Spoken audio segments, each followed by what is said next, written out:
this resignation help the process? As you ask, you're correct. And in the statement that I made to the FBI and to the MSU police, I did not know about this prior to the September 2016 article. I was not informed of the 2014 investigation. At the same time, there is so much pain and there's so much healing that needs to be done. In a small way, Nancy and I believe that this may help that process. And I want to be clear that I was not asked to retire. I don't believe I was pressured in any way to retire. This is a choice that Nancy and I made, and we're going to move forward with our lives and see what's around the corner. So it's our choice was for the right reasons. When did you make the choice, and what was there a point when you said this is? Was there an event or anything in the last week that made it clear to you that this is what you needed to do? No, there's not an event, and you know, the past year has been a challenge at Michigan State.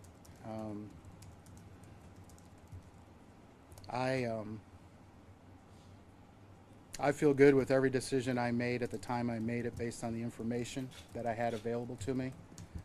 I just think when you look at your wife at night, she sees the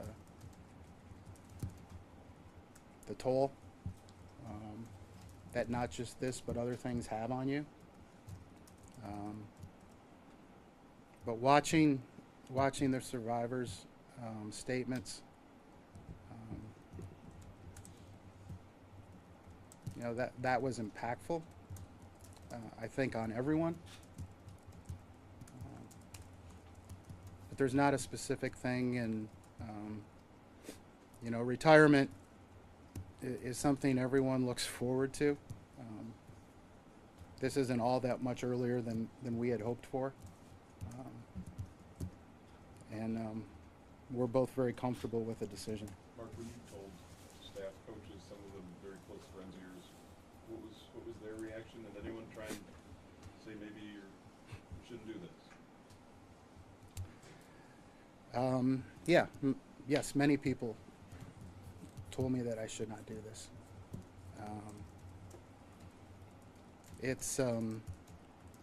There are things that happen in your life. You get messages. I know this is the right time. I know it's the right time to let people heal. I know it's the right time for me and Nancy. I have 3 children that mean the world to me. They're incredible kids, and I don't like to see them in pain either. So I don't even know if I'm answering your question, but that's Mark, you've heard those victim impact statements, and there were a number of Michigan State athletes involved. I guess what went through your head hearing those and knowing that happened, and it wasn't necessarily on your watch. A lot of those were earlier, but I guess what, as the leader of this department, do you I think what you heard was the emotion, the breadth of the pain that he caused. For the first time, learning some of the names, that whole process was, I think, very emotional for a lot of people. As you look at the medical services that are provided, the MSU health team is contracted with us to provide medical coverage for our student athletes. And for a variety of reasons, we don't have access to information for good reasons. And listening to those was the first time for many of us to know, how many student athletes were, at least that came forward in that process. But what it really showed to me was the expansive path of evil that he had, way beyond MSU and way beyond East Lansing, and horrible. Is there anything you wish you would have done differently, or the university would have done differently throughout this process? Again, based on the information that I had at the time I had it, there's nothing that that I had as far as making a decision.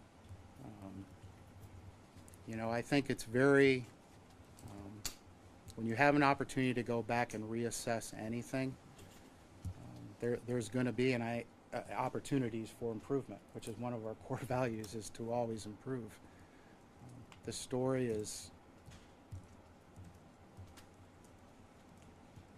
horrible, as I just said, and it's the university has to assess that.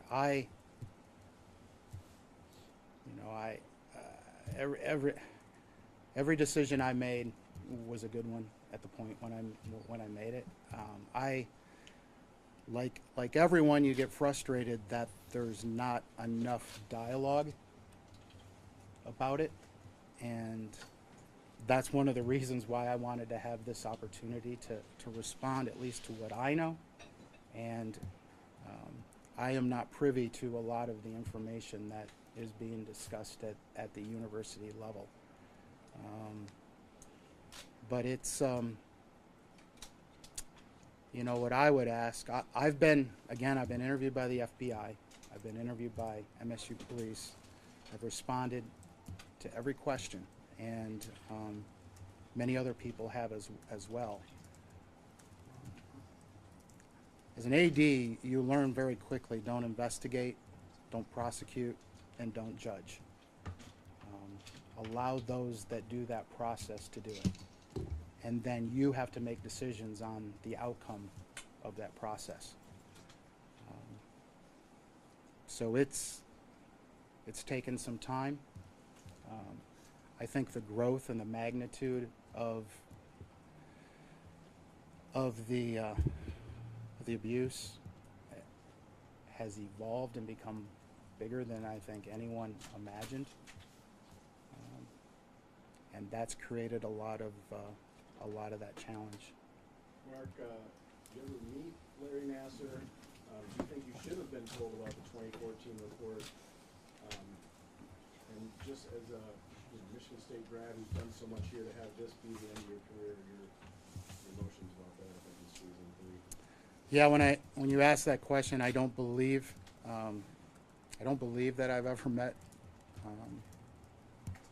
him. Relative to the 24 investigation, that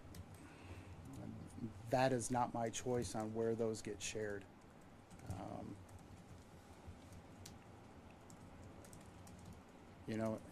In hindsight,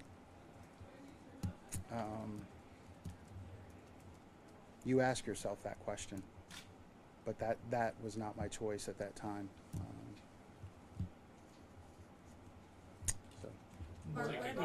Mark, we know with Rowena that her retirement allows her, she's gonna stay on and be part of the university.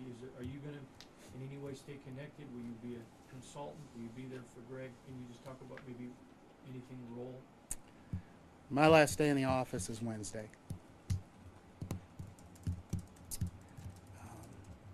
I'll obviously be here to cooperate with any investigation that's taking place by any law enforcement agency, NCAA. I'll always be a Spartan, but beyond that, no, I don't have any role at Michigan State after Wednesday. Mark, what did Kathy Clayton say to you when she decided to retire and that came to you around that time as well? How did you guys handle it? The conversation with Kathy Klages occurred following an allegation of some comments that were made in a meeting in September of 16 that pertained to her being extremely vocal in her support, to the point of asking student athletes to write sympathy cards. When I was given that information by our general counsel, and as a result of the police investigation, the conversation was very short. Mark, what about the 2 athletic trainers who were named by some of the survivors as brushing off allegations in the 90s, early 2000s, and the fact that they're still on staff? Is there any response to that? As I mentioned, there's much litigation occurring. That is in that realm. I'm not privy to all those conversations. I have been asking for outcomes of those, and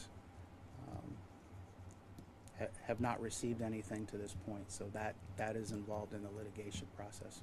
Why not stay on? Why not stay on? You got the heart. I see the heart, the sympathy. Why not stay on and try to push Michigan State through this? Because of care. Everybody's wired in different ways. And again, I don't want anyone to perceive that I'm walking away. I'm walking forward. I'm walking forward in a way that, based upon my deep assessment, gives the survivors, first and foremost, this athletic department, this university, and my family an opportunity to heal and step forward. There's nothing more than I've enjoyed than the last 10 years. Again, my wife Nancy and I, our 3 kids, not an easy decision. But when you look at the scope of everything, that's the reason I made a choice to retire now, and I hope that it has a little bit of helping that healing process. You see your kids sometimes. All right, guys. Thanks.